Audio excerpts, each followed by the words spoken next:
আমি গিয়েছিলাম হাসপাতালে দেখার জন্য। একজন আমাকে তার মা বলছে আমার ছেলের লজ্জাস্থান উড়ে চলে গেছে, এই জায়গায় গুলি ঠেকিয়ে মেরেছে। এই গোপালগঞ্জে বাড়ি, সাহেব আলী নাম, দারোগা।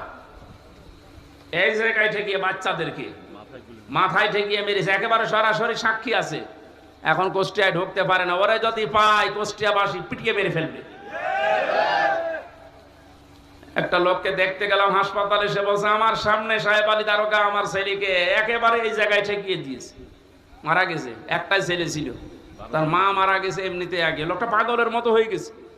আমার যতটুকু সমর্থ ছিল শহীদদের বাড়িতে বাড়িতে গিয়ে এবং হাসপাতালে 2 মাস চলার মতো যা লাগে আমি দিয়েছি। এখন আরো যারা বিত্তবান আছে তাদের উচিত, কারণ তাদের জন্য আজ আমরা স্বাধীন হলাম, মুক্তভাবে নিজের মত প্রকাশ করতে পারছি, স্বাধীনভাবে বুক ফুলিয়ে কথা বলতে পারছি, ঘুরে বেড়াতে পারছি। এটা স্বাধীনতা না? কি অবস্থায় ছিলাম বলেন তো?